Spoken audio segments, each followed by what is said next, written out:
பிரதமர் வருகை தந்த பொழுது அவரை வரவேற்ற அந்த முக்கிய அரசியல் கட்சியினுடைய தலைவர்களையும் பார்க்கின்றோம்.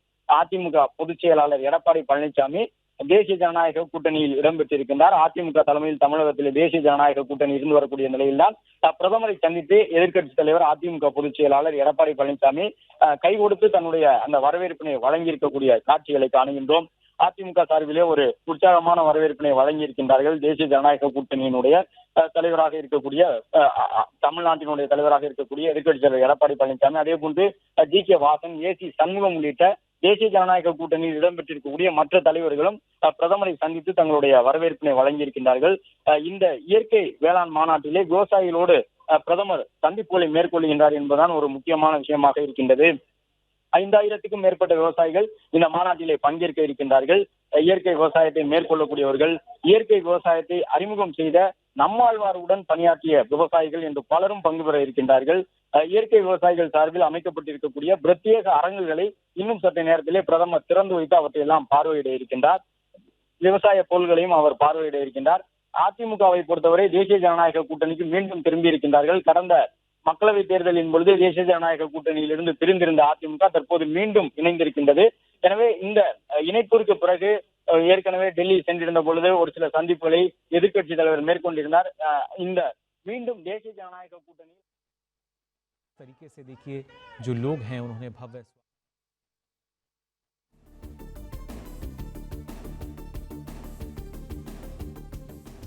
கூட்டணியில் இடம்பெற்றிருக்கக்கூடிய தலைவர்களும் தங்களுடைய வரவேற்பினை வழங்கி இருக்கின்றார்கள். அதிமுகவை பொறுத்தவரை தேசிய ஜனநாயக கூட்டணியில் இடம்பெற்று 2026 சட்டமன்ற தேர்தலை எதிர்கொள்வதற்கான ஒரு வாய்ப்பினை எதிர்நோக்கி இருக்கின்றார்கள். இன்னும் ஒரு 6-7 மாதங்களில் தமிழகத்திலே சட்டமன்ற தேர்தல் நடைபெற இருக்கின்றது. எனவே பிரதமருடைய வருகை என்பது முக்கியத்துவம் வாய்ந்ததாக பார்க்கப்படுகின்றது. இதன் தொடர்ச்சியாக ஏற்கனவே பீகார் மாநிலத்தில் தேர்தல் நடைபெற்று முடிந்துவிட்டது. பீகார் மாநிலத்திற்கு பிரதமர் நரேந்திர மோடி தொடர்ந்து சென்றார், தேர்தல் பரப்புரையிலே ஈடுபட்டார். அதன் தொடர்ச்சியாக தமிழ்நாடு, கேரளா, மேற்கு வங்கம், அசாம் உள்ளிட்ட மாநிலங்களிலும் அடுத்தடுத்து தேர்தல் நடைபெறப் போகின்றது. தமிழ்நாட்டை ஒட்டி இருக்கக்கூடிய புதுச்சேரியும் சட்டமன்ற தேர்தலை சந்திக்கப் போகின்றது. இந்த நேரத்தில் பிரதமருடைய வருகை என்பது அரசியல் ரீதியாகவும் முக்கியத்துவம் வாய்ந்ததாக பார்க்கப்படுகின்றது. அதன்படிதான் எடப்பாடி பழனிசாமியை பொறுத்தவரை பிரதமர் அவர்களை சந்தித்து ஒரு வரவேற்பு என்பதையும் கடந்து ஒரு சந்திப்பு என்று குறிப்பிட்டு சொல்லக்கூடிய விதமாக விமானத்தில் இருந்து இறங்கிய பிறகு ஒரு 3 நிமிடங்கள் வரை பிரதமர் நரேந்திர மோடி இந்த சந்திப்புகளை மேற்கொண்டிருக்கின்றார். இந்த சந்திப்பின் பொழுது பல்வேறு முக்கியத்துவம் வாய்ந்த விஷயங்கள் பேசப்பட்டிருக்கலாம் என்றும் சொல்லப்பட்டிருக்கின்றது. அதிமுக சார்பில் தேர்தல் பணிகளை ஏற்கனவே தொடங்கிவிட்டார்கள். அதிமுகவினுடைய முக்கிய தலைவர்கள் தேர்தல் பரப்புரையில் ஈடுபட்டு வருகின்றார்கள். பாஜகவினுடைய முக்கிய தலைவர்கள், மாநில தலைவர் நயினா நாகேந்திரன் உள்ளிட்டவர்களும் தேர்தல் பரப்புரையில் ஈடுபட்டு வருகின்றார்கள். 2 கட்சியினரும் இணைந்து தங்களுடைய தேர்தல் பணிகளை தொடங்கி இருக்கக்கூடிய சூழ்நிலையில் பிரதமருடைய இந்த வருகை, இன்றைய வருகை என்பது ஒரு அரசியல் மாநாடாக இல்லாமல், நேரடியாக அரசியல் தொடர்புடைய நிகழ்ச்சியாக இல்லாமல் விவசாயிகள் தொடர்புடைய நிகழ்ச்சியாக இருந்திருக்கின்றன. அதே நேரம் இந்த சந்திப்பின் மூலமாக ஒரு சில அரசியல் கருத்துக்களையும் இருவரும் பேசியிருப்பார்கள் என்று சொல்லப்படுகின்றது. அதிமுக சார்பிலும் பாஜக சார்பிலும் தேர்தல் பணிகள் எவ்வாறு நடைபெறுகின்றன என்பது தொடர்பாக பேசப்பட்டிருக்கலாம் என்று சொல்லப்பட்டிருக்கின்றது. மேலும் பிரதமர் நரேந்திர மோடி அதிமுக பொதுச் செயலாளர் எடப்பாடி பழனிசாமியிடம் உடல்நலன் விசாரித்துவிட்டு தேர்தல் பணிகள் எவ்வாறு நடைபெறுகின்றன என்பது தொடர்பாக கேட்டறிந்தார் என்று சொல்லப்பட்டிருக்கின்றது. ஆளுநர் ஆர்.என். ரவி அவரும் தன்னுடைய வரவேற்பினை வழங்கியிருந்தார். மலர் கொத்து கொடுத்து பிரதமர் நரேந்திர மோடியை வரவேற்றிருந்தார். இது மட்டுமல்லாமல் தமிழ்நாடு அரசின் சார்பில் அமைச்சர் மு.பே. சாமிநாதன் பிரதமர் நரேந்திர மோடியை வரவேற்றிருந்தார். தேசிய ஜனநாயக கூட்டணியினுடைய தலைவர்களாக இருக்கக்கூடிய ஜி.கே. வாசன் உள்ளிட்டவர்களும் வரவேற்பினை வழங்கியிருந்தார்கள். இன்னும் சற்று நேரத்திலே இந்த மாநாடு தொடங்க இருக்கின்றது. கோவையினுடைய கொடிசி அரங்கை பிரதமர் நரேந்திர மோடி நெருங்கி இருக்கின்றார் என்பதை பார்த்துக் கொண்டிருக்கின்றோம்.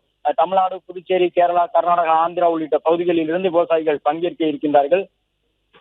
உற்பத்தியை பெருக்குவது, சந்தைப்படுத்துவது உள்ளிட்ட பல்வேறு அம்சங்களை அடங்கிய அறிக்கைகள் தயார் செய்து பிரதமரிடம் வழங்குவதற்காக விவசாயிகளும் காத்திருக்கின்றார்கள். இயற்கை விவசாயம் சார்ந்த கொள்கை முடிவுகளை எடுப்பதற்கு ஒரு உதவிகரமாக இருக்கும் பிரதமருடைய இன்றைய வருகை என்று விவசாயிகள் தரப்பில் சொல்லியிருக்கின்றார்கள். அது மட்டுமல்லாமல் இன்று நடைபெறக்கூடிய இந்த மாநாட்டில் பங்கேற்கக்கூடிய பிரதமர் நரேந்திர மோடி இயற்கை விவசாயத்தில் சாதனை புரிந்திருக்கக்கூடிய 10 விவசாயிகளுக்கு விருதுகளை வழங்குவார் என்று சொல்லப்பட்டிருக்கின்றது. அதன்படி இயற்கை வேளாண்மையில் சிறந்து விளங்கக்கூடிய அந்த விவசாயிகளுக்கான விருதுகளும் வழங்கப்பட இருக்கின்றன. மாநாட்டிலே கிட்டத்தட்ட 200 அரங்குகள் அமைக்கப்பட்டிருக்கின்றன. அதில் விவசாயிகள் அரங்குகளை அமைத்திருக்கின்றார்கள், வேளாண் விஞ்ஞானிகள் அவர்கள் அரங்குகளை அமைத்திருக்கின்றார்கள், பொதுமக்கள், மாணவர்கள் உள்ளிட்ட அனைவருமே இலவசமாக சென்று அந்த அரங்குகளை பார்வையிடக்கூடிய விதமாக இந்த மாநாடானது 3 நாட்களுக்கு நடைபெற இருக்கின்றது. மேலும் மாநாட்டு அரங்குகளை பிரதமர் நரேந்திர மோடி பார்வையிடுவார் என்றும் சொல்லியிருக்கின்றார்கள். முழுவதுமாக விவசாயிகள் நடத்தக்கூடிய மாநாடு என்பதன் காரணமாக வேறு மற்ற அரசியல் தலைவர்கள் யாருக்கும் அழைப்பு வழங்கப்படவில்லை. பிரதமர் வரக்கூடிய வழியெங்கும் தொடர்ந்து பாதுகாப்பு காவலர்கள் இருக்கக்கூடிய அந்த காட்சிகளை காண்கின்றோம். இந்த நிகழ்ச்சியின் மூலமாக பிரதமர் வருகை தருவதை முன்னிட்டு ட்ரோன்கள் பறக்கக்கூடாது என்பது உள்ளிட்ட வழக்கமான அந்த பாதுகாப்பு நடைமுறைகள் பின்பற்றப்பட்டிருக்கின்றன. 200 அரங்குகளுடன் இந்த மாநாடு நடைபெற இருக்கின்றது. மாநாட்டிலே ஏற்கனவே குறிப்பிட்டவாறு இயற்கை விவசாயிகள் சார்பில் பிரத்யேக அரங்குகள் அமைக்கப்பட இருக்கின்றன. விவசாய உற்பத்தி பொருள்கள் காட்சிப்படுத்தப்பட இருக்கின்றன. அது மட்டுமல்லாமல் நம்மாழ்வாரோடு ஒரே காலத்தில் பணி செய்திருந்த இயற்கை வேளாண் விஞ்ஞானிகள் பலரும், வேளாண் ஆர்வலர்கள், இயற்கை விவசாயத்தில் ஈடுபடக்கூடியவர்களும் பிரதமரை சந்தித்து கலந்துரையாடல் செய்யக்கூடிய விதமாகத்தான் இந்த மாநாடு ஏற்பாடு செய்யப்பட்டிருக்கின்றது. பிரதமர் ஏறக்கூடிய ஒரு அரை மணி நேரம் வரை பிரதமர் உரை நிகழ்த்துவார் என்றும் சொல்லியிருக்கின்றார்கள். இயற்கை வேளாண்மையில் ஈடுபடக்கூடிய 10 விவசாயிகளுக்கு பிரதமர் நரேந்திர மோடி இந்த மாநாட்டின் மூலமாக விருதுகளை வழங்க இருக்கின்றார். இந்தியாவில் இயற்கை வேளாண்மையை வளர்க்கக்கூடிய வகையிலே இந்த மாநாடு நடைபெறும் என்று சொல்லியிருக்கின்றார்கள். மாநாட்டில் பிரதமர் பங்கேற்கின்றார். பிரதமர் அதற்காக வருகை தந்திருக்கின்றார். கோவை கொடிசி அரங்கிலே இன்னும் சற்று நேரத்தில் நடைபெற இருக்கின்றது.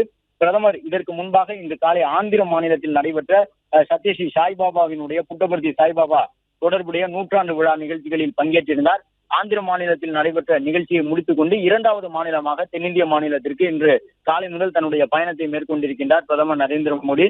அதன் அடிப்படையில் இன்னும் சற்று நேரத்திலே விவசாயிகள் ஏராளமானவர்கள் அந்த அரங்கில் காத்திருந்து பிரதமர் நரேந்திர மோடியை வரவேற்பதற்கு தயாராக இருக்கின்றார்கள். கோவை மாநகர் முழுவதும் பாதுகாப்பு வழங்கப்பட்டிருந்தது. விமான நிலையத்திற்கு 5 அடுக்கு பாதுகாப்பு, அதே போன்று 3000 காவலர்கள் பாதுகாப்பு பணியிலே ஈடுபட்டிருக்கின்றார்கள். அதிமுகவினுடைய பொதுச் செயலாளர் உள்ளிட்டவர்கள் கூட்டணி கட்சி என்ற முறையிலே வரவேற்பினை வழங்கியிருக்கின்றார்கள்.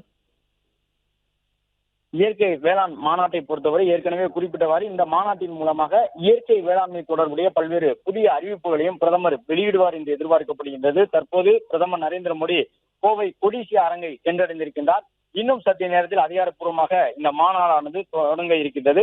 ஆளுநர் ஆர்.என். ரவி தலைமையில் இந்த மாநாடு இன்று முதல் நாளை மறுநாள் வரை 3 நாட்களுக்கு நடைபெற இருக்கின்றது. விவசாயிகளுக்கான கௌரவிப்பு நிதியை பொறுத்தவரை பிரதமர் அவ்வப்பொழுது சில நிகழ்வுகளில் பங்கேற்று விடுவித்து வருவார். மன் கி பாத் போன்ற நிகழ்ச்சிகளின் நிறைவாகவெல்லாம் அந்த நிதி விடுவிக்கப்பட்டிருக்கின்றது. இந்த 3 மாதங்களுக்கான அந்த தவணை நிதி 21வது தவணையாக இன்னும் சற்று நேரத்தில் 9 கோடி விவசாயிகளுக்கு வழங்கப்பட இருக்கின்றது. விவசாயிகளுக்கு நேரடியாக மத்திய அரசினுடைய அந்த உதவித்தொகைகள் சென்றடையக்கூடிய விதமாக வங்கி பரிவர்த்தனை வாயிலாக அவையெல்லாம் வழங்கப்பட்டு வருகின்றன. பிரதமர் நரேந்திர மோடி அந்த நிதியை இன்னும் சற்று நேரத்தில் விடுவிக்க இருக்கின்றார். இது மட்டுமல்லாமல் ரசாயனங்களுக்கு மாற்றாக இந்தியாவில் இயற்கை வேளாண் விவசாயத்தை எவ்வாறு வளர்ப்பது என்பது உட்பட பல்வேறு கண்காட்சி அரங்குகள் அமைக்கப்பட்டிருக்கின்றன. ஏற்கனவே அதற்கு மாற்றாக இயற்கை வேளாண் விவசாயத்தில் ஈடுபடக்கூடியவர்களுக்கு அந்த அனுபவம் கொண்டவர்கள் அரங்குகளை அமைத்திருக்கின்றார்கள். அவற்றையெல்லாம் பிரதமர் நரேந்திர மோடி இன்னும் சற்று நேரத்தில் பார்வையிட இருக்கின்றார். விவசாயிகள் உற்பத்தி செய்யக்கூடிய பொருள்கள் அதிக விளைச்சல் காரணமாக விலை குறைவாக இருக்கக்கூடிய அந்த தருணங்களில் எல்லாம் அந்த பொருள்களை பாதுகாப்பதற்கான நடைமுறைகள் என்ன, அதே போன்று விவசாய உற்பத்தி பொருள்களில் இருந்து மதிப்பு கூட்டக்கூடிய பொருள்களை எவ்வாறு உற்பத்தி செய்வது, வாழைத்தார்கள் உள்ளிட்டவை அதிகமாக விளைச்சல் இருக்கக்கூடிய அந்த காலகட்டத்திலே வாழை விலை குறைச்சலாக இருக்கும்போது சிப்ஸ் போன்ற அந்த மதிப்பு கூட்டக்கூடிய பொருள்களாக அவற்றை மாற்றுவதற்கான பயிற்சிகளையும் மத்திய அரசு மானியத்தின் மூலமாக வழங்குகின்றது. கோவை கொடிசி அரங்கை சென்றடைந்திருக்கக்கூடிய பிரதமர் நரேந்திர மோடி அங்கு அமைக்கப்பட்டிருக்கக்கூடிய அரங்குகளை பார்வையிட்டு வரக்கூடிய காட்சிகளை பார்க்கின்றோம். பல்வேறு இயற்கை வேளாண் பொருட்கள் அங்கு வைக்கப்பட்டிருக்கின்றன. அவற்றையெல்லாம் பிரதமர் பார்வையிட்டு வருகின்றார். விவசாயிகளோடு கலந்துரையாடி வருகின்றார். பிளே ஸ்டோர் மற்றும் ஆப் ஸ்டோரில் இருந்து பாலிமர் செயலியை QR கோடு மூலம் பதிவிறக்கம் செய்யுங்கள். செய்திகளை உடனுக்குடன் பெறுங்கள்.